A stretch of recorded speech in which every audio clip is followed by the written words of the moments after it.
자, 이런 와중에 이 중요한 날 아침 6시에 사법부는 또 국민들의 마음에 똥을 뿌렸습니다. 내란이야. 얘 내란 네. 공범이야, 얘들은. 이제 이것들은 이제 더 이상 협의나 선처나 답이 없어. 뭐 합리적인 방법이 통하지 않을 것 같아요.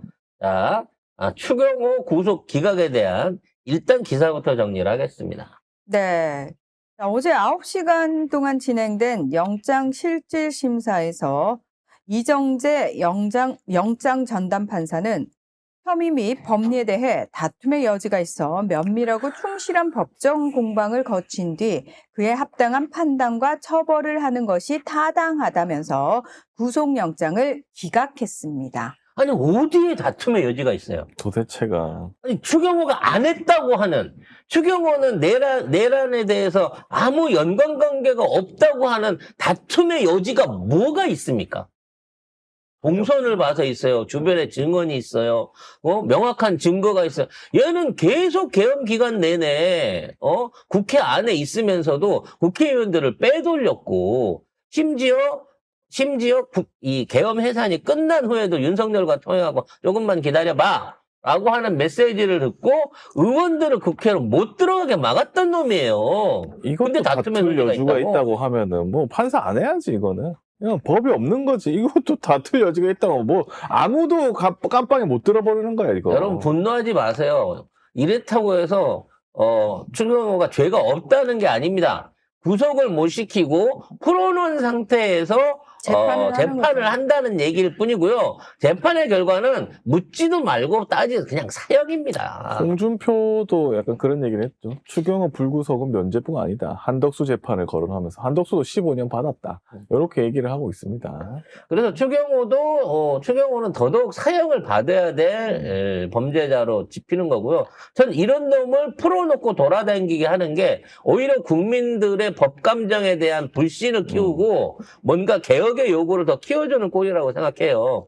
이 와중에 얘가 또 나경원 나대듯이 또는 다른 정치인들 마치 죄 없이 나대듯이 지가 나서갖고 선봉에 서서 무슨 민주당 규탄을 하고 특검하지 말자 뭐 이따위 짓거리를 한다고 치면 오히려 얘가 풀어나서 돌아다니는 것 자체가 얘를 언급하는 자체가 지들 스스로의 죄를 올가매는 짓거리가 될 겁니다. 근데 어차피 이 추경호 기각되는 것 때문에 내란 전담 재판부 아니면 이게 답이 없구나. 그렇죠. 사법부 개혁해야 되겠구나. 이 생각만 더 확고하게 하게 해줬어요. 난 오히려 고맙다, 이정재 판사. 그래서 이제 특별재판부는 이달 안에 통과될 거고요. 이와 관련해서 영장 전담 영장 전담 재판부도 만들어질 거거든요. 그러면 이제 추경호같이 확실한 놈들 말고 좀 애매했던 것들 있잖아요. 그 안에 김상욱이라든지 도대체 부역한 듯한 뭔가 누구? 김상욱 의원? 아니. 죄송합니다. 김재섭? 김용택이 신동욱.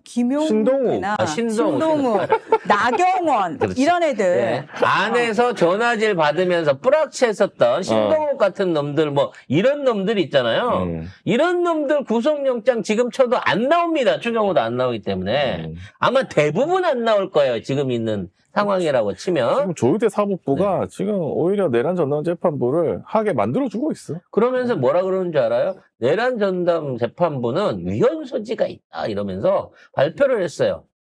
그 발표를 하거나 말거나 대통령은 지금 있는 무슨 위헌 소지가 있어. 법원 행정처를 폐지하고 그 위원회로 그 역할을 대체하면서 조희대가 갖고 있는 이 법원 운영과 판사 임용 권한에 대한 부분을 삭제하는 걸로 대통령령을 수정해서 곧 발표할 것으로 보여집니다. 그러니까 법원 행정처 없어지는 거예요. 이달 안에 같이. 그리고 걔들 수사받아야 할 대상이야. 네가 무슨 위헌을 얘기하고 그러고 하냐. 그 전에 조희대하고 같이 무슨 얘기했는지 그 얘기하라고. 그러니까 지금 있는 상황에서 조희대를 내란죄로 지금 이제 특검이 수사를 하고 있습니다. 내란의 밤에 11시에 대법원 판사들끼리 모여서 뭔 얘기했냐. 어떤 방식으로 내란 세력과 협조해갖고 재판 권한 넘겨주려고 했냐, 요 부분에 대한 거를 파고 있는데, 만일에 조희대가 그런 의도가 있어서 이런 회의를 집재했다 하더라도 지금 구속영장 치면 나오겠냐고요. 지금은 안 나오지. 한 달만 맞아. 밀어줍시다. 한 달만. 지금은 안 네. 나오지. 다음 달부터는 바로 새로운 신법에 의해서 새로운 재판부가 구성될 거고, 거기에서 뭐 1심을 다시 하든 2심으로 진행하든 특별재판부가 제대로 된 판결을 할 수 있는 재판을 해줄 겁니다. 그렇기 때문에 더디 가는 것처럼 뭐 진짜 더디 가기는 해요. 물리력을 안 쓰고 그러게. 법대로 한다는 이유만으로 착하다 우리가. 네. 더디 가고 사람들이 있는데, 이게 이제 정치적 저항을 받게 되거나 국민들한테서 지지를 못 받으면 이런 프레싱을 할 수가 없거든요. 지금 6개월이 지나가고 있는 상황이지만 아직 이재명 정부의 인기와 또 이재명 대통령의 의지, 민주당의 의지가 꺾여지지 않고 있기 때문에 예산안 통과됐고요. 이제 급한 일정 다 끝났거든요. 이제부터 본격적으로 내란 주도자들 색출과 처벌을 위한 신법들을 민주당은 밀어붙일 필요가 있다, 이렇게 봐집니다. 어차피 하기로 했으니까 하겠죠. 자, 관련해서 추 대표한테 걱정하지 마라! 라고 하는 통화를 했다고 하는데요. 네. 이 걱정하지 마라가, 개헌 끝났으니까 걱정하지 마라라고 우기고 있거든요. 네. 관련해서 미친, 진짜. 내용 한번 확인해 보겠습니다. 네. 자, 계엄의 밤 11시 11분 한덕수가 추경호에게 전화를 합니다. 그러면서 걱정하지 마라 라고 얘기를 하면서 윤석열의 계획대로 비상계엄이 유지될 것을 암시한 정황을 조은석 내란 특검이 포착을 했다고 합니다. 이건 한덕수한테 나온 얘기죠. 네. 한덕수가 15년만 받고 감사해가지고, 15년만 받게 해줄 걸로 알고 감사해가지고 추경을 팔아먹은 거예요, 사실. 네, 3분 뒤에 윤석열도 추경호한테 전화를 해서 비슷한 취지로 말했고 재판에서 계엄이 오래 안 갈 것이다 라고 진술까지 했었습니다. 결과적으로는 이거는 계엄은 될 거기 때문에, 유지될 거기 때문에, 이제 그 얘기가 있었겠죠. 혹시라도 국회에서 표결을 하려고 하는 사람들이, 이게 민주당이 표결을 하려고 하는 것들이 있으면 니네가 막아라라고 명령을 했을 걸로 생각이 들어요. 그래서 사실 윤석열의 오래 안 갈 것이다. 이 진술은 거짓일 거고 실제로는 계엄 그렇게 쉽게 안 풀리니까 국회에서 우리 그 전에 약속한 거 있지? 시간 끌어. 네, 시간 끌어. 이 얘기를 했을 가능성이 같은 있다는 시간에 거죠. 윤석열은 이 한덕수한테 그 얘기 했잖아. 나 내일부터 바쁘니까 나 행사할 거 있으면 당분간 대신 가져야겠어. 당분간 자기는 개업하면서 한동훈이 데려다가 살살하면서 그거 즐기려고 했던 거야. 결국에 그때 국힘 50명 이상이 당사에 있었어요. 표결을 그걸 못했어. 내보냈어. 그 당사로 처음에 국회로 불러들였던 애들을 외부로 내보냈다니까. 그래서 나는 처음에 불러들인 거가 표결을 하자고 불러들인 게 아니라 민주당 의원들이 입장을 못하도록 막기 위해서 일종의 제의의 빠루지를 하려고 불러들이려고 했으나, 지금 민주당 의원들이 너무 빨리 본회의에 들어오게 되니까 지금은 못 막겠다.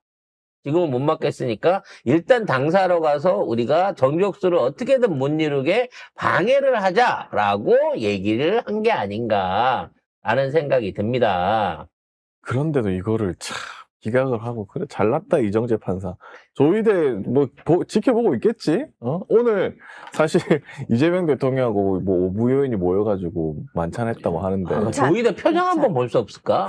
그 사진 나올 없나? 겁니다. 그건 나오겠지? 네, 나올 겁니다. 진짜 판이 내란범이 예정돼 진짜 있습니다. 뻔뻔하게 거기에 앉아 있는 것도 진짜 골 때리는 놈이네. 진짜. 웃으면서 살살대고 그러니까. 거리면서. 아이고.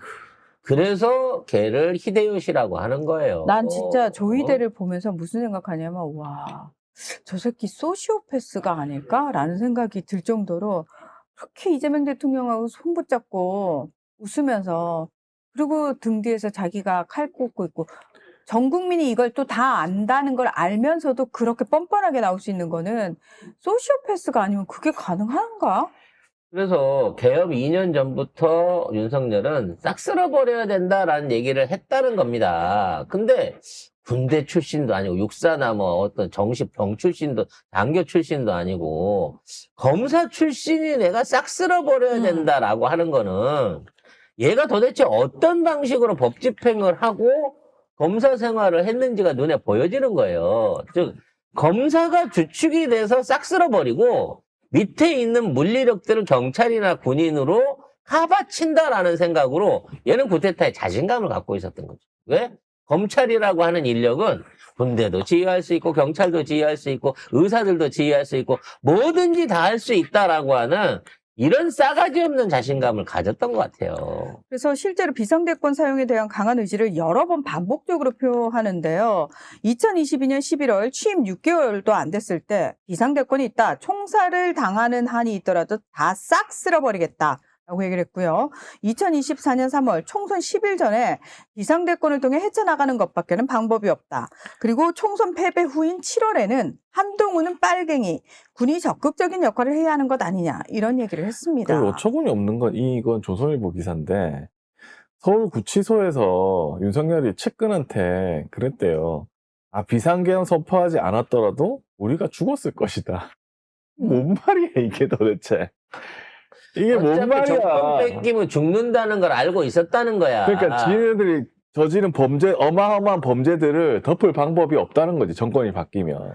따라서 이제는 동참할 수밖에 없다라는 그쪽으로 간 거고 똥별들 모아가지고 어설프게 김영영이랑 버거보살이 쿠데타 준비하고 사람들 깔 때도 걔네들은 밀어붙이면 되겠지 하겠지만 그 말하자면 군대 내에서 뭐랄까 정상적이고 제대로 된 엘리트들이라고 하면 이런 데 참여할 리가 없잖아. 그리고 그 밑에 제대로 된 군인들이 요즘 깨어있는 군인들이 가갖고 시민들한테 총을 쏴라라고 해갖고 쏠 리가 없다는 거를 모르고 있는 것들끼리 모여가지고 지들 상상으로만 비상대권을 꿈꾼 거야. 너무 서울의 봄에 살던 사람들끼리 그리고 모였어. 계엄 선포일 12월 3일이 어떤 날이었냐면 김건희 특검법 국회 재표결을 일주일 앞둔 시점이었습니다. 그래서 국힘 일각에서 그때 갑자기 한동훈이 이거 찬성하는 쪽으로 가야 되는 거 아닌가? 해가지고 한동훈계가 전부 다 찬성을 찬성으로 발표를 하겠다고 얘기를 했죠. 그래가지고 그게 11월 28일에 기사가 나왔어요. 그래서 친윤계가 거강이 됩니다. 그렇게 돼서 아마 이게 계엄을 그 직전에 해야 되겠다라고 해야 된 거 아닌가. 그래서 한동훈이 빨갱이라는 거예요. 그래서 김건희가 시킨 게 아닌가. 믿고 꽂아줬는데 2년 내내 도대체 안 털어주고 계속해갖고 사법 리스크 안에 자기 묶어놓고 디올백도 해결 안 해주고 그러면서 수사받으라고 했었고 나중에 특검법에 찬성한다고 그러니까 김건희 입장에서는 딴 놈은 몰라도 저 새끼만큼은 살살해야 돼라고 하는 분노가 쌓일 수밖에 없지. 애증이 되는 관계인 거지. 그래서 그 참모들 판단으로는 여기 보면은 그 윤석열계 참모들 뭐 판단으로는 김건희 때문에 이거 정상적으로 김건희 리스크를 막을 방법이 없다. 그래서 이거 비상계엄을 하려고 마음먹은 것 같다라고 얘기를 하고 있고 윤석열이 참모들 앞에서 김건희를 뭐라고 불렸냐면 대선 승리 1등 공신이자 총리급이다 라고 언급을 했대요. 윤석열은 모질이니까 아니 진짜 디올백만 안 터졌으면 국회의원하고 총리 했을년이라니까. 그러니까 이 조선일보라서 제목 기사가 이렇지 아마 다른 데서 했으면 윤석열, 김건희는 대선 승리 1등 공신이자 총리급 이렇게 썼을 거야. 제목이 요러밖에 안 되네. 그래서 한 2년 전부터 제가 늘 했던 얘기가 김건희, 윤석열, 한동훈은 권력을 갖고 있기 때문에 권력을 독점하고 있기 때문에 얘네들끼리 서로 죽이기를 할 수밖에 없다. 근데 서로가 누가 먼저 치느냐의 문제다라는 얘기를 늘 했었잖아요. 그래서 한동훈이 제일 먼저 죽을 수 있다라는 얘기를 했는데 오히려 한동훈이 특검법으로 김건희를 쳐버리려고 그랬어. 만일 거기서 특검법이 통과되고 김건희가 특검을 통해 갖고 된다고 치면 지금만큼은 광범위하게 수사를 못 받았겠지만 최소한 이혼당하고 지금 있는 권력을 내려놔야 했을 거는 자명한 사실이기 때문에 한동훈이 먼저 김건희를 치려고 한 거고 그런 거를 눈치를 챈 이 김건희 입장에서 이대로 당할 수 없다라고 손댈 수 있는 게 그 당시에는 검사 이런 거는 안 되니까 쓸 수 있는 칼이 없으니까 계엄. 계엄밖에 없었던 거고 문제는 이제 이 계엄을 실행하려고 하면 이 윤석열이 자기 말을 들어줘야 되는데 윤석열 입장에서도 아무리 사랑하는 마누라지만 여보 계엄해줘. 내일 군대 불러가지고 얘들 싹 쓸어버리고 그러니까 한동훈이 쟤는 완전히 사살해버려. 아니 살살해버려. 요런 얘기를 했을 때 과연 그거를 실행을 해줄 만큼 자기 판단이 없는 놈이냐 말이야 윤석열이. 네. 없지. 없다는 거가 증명이 된 거지. 없죠. 왜냐면은 김건희가 제가 총리급이라는데 말 다 했지. 뭐. 저는 이거 김건희가 한 말을 윤석열이 그냥 앵무새처럼 어디서 들은 말인데 그게 김건희가 한 말이야. 그냥 내뱉는 거라고 부정선거도 생각해요. 윤석열은 모른대요. 그러니까. 김건희가 유튜브 보고 맨날 부정선거 하면서 그런 얘기 하고 다니면서 참모들하고 이 시나리오들을 다 그렸다는 거야. 그럼 윤석열은 계엄을 왜 해야 되는지도 모르는 상태에서 난 아무 짓도 안 했는데 갑자기 계엄을 하라네? 그러고 했고 그 계엄이 안 됨으로 인해 가지고 윤석열은 이제 건희한테 바가지 긁힐 일이 더 두려웠기 때문에 어떻게든 해보려고 김영현이나 보고보사를 계속해서 닥달을 했다는 거야. 재계엄하자고. 근데 이거 사형시켜야 제가 돼. 오늘 아침에 이제 타 방송에 전화 연결을 하면서 당시에 외신 보도들이 어땠는지에 대해서 이제 짚어주는 방송을 했는데 와 제가 다시 그 당시에 이제 외신을 보는데 야 너무 정확히 알고 있어. 외신들은 정확하게 윤석열이 김건희 특검을 앞두고 내란을 실행했다. 영부인 리스크 때문에 했다라고 모든 외신들이 다 그렇게 바로 이유를 얘기를 하고 있더라고요. 그래서 굉장히 정확하게 알고 있었구나. 그때도 느꼈지만 와 맞아 외신들이 더 정확하게 분석 보도를 했었지라는 생각이 들더라고요. 요즘 이제 1년을 기념으로 해서 PD스톱이나 뭐 뉴스타파 같은 데서 다큐멘터리들을 방영을 하고 있습니다. 저도 이번에 알았는데 헬기가 오기 전에 이미 버스를 타고 상당수의 군인들이 국회 안에 이미 진입을 했더구만요. 심지어 정문으로 오던 버스를 시민들이 몸으로 막아서 갖고 버스 문을 못 열도록 실강의를 하면서 진입을 맞아요. 막았던 사람들이 그때 시민들이랑 보좌관들이랑 대처했던 그 병력들이에요. 맞아요. 먼저 네, 먼저 온 병력이 헬기로 있었어. 온 애들 말고 먼저 온 애들이 있었어. 헬기로 오기 전에 버스로 도착한 병력이 정문과 후문 쪽에 꽤 있었고 그렇죠. 후문 쪽으로 들어온 병력은 몰래 국회 안에 이미 진입을 해 있었어. 그래서 한동훈 방에 숨어 있었던 거야, 그렇지. 걔들은. 그리고 정책위 의장 거기 그 사무실에도 있었고. 그래서 그쪽에서 숨어 있다가 뭔가 이제 그 군사적 행동이 진행되면 엄청나게 빠르게 국회의원 체포, 한동훈이 최우선순위였을까? 한동훈 방에 제일 많이 보냈어. 근데 얘네들이 제일 많이 갖고 온 비품이 생수였대요, 생수. 그러니까 이것들은 이 작전 여부에 따라 갖고 장시간 작전을 하기 위해서 생수를 비롯한 기본 생필품들을 전부 챙겨왔다는 거야. 그래서 그 안에서 농성하면서 국회를 장악하기 위한 시도들을 이미 하고 있었다는 거죠. 이게 별동대는 버스로 미리 왔어요. 개헌 발표 이전에 온 것 같아, 출발하기에도. 그와 관련된 병력 동원에 대한 문제들이 앞으로 좀 더 확인을 해봐야 될 문제인 겁니다. 그러니까 이 특전사나 이런 거 방첩사 이런 쪽 애들은 사실상 실제적으로 군사 기능으로서의 역할을 한 게 아니라 버스 타고 먼저 출발한 새끼들. 얘네들이 도대체 어디 애들이고 누가 보냈고 어떠한 목적으로 왔는지에 대한 새로운 특검이 필요할 것으로 보여집니다.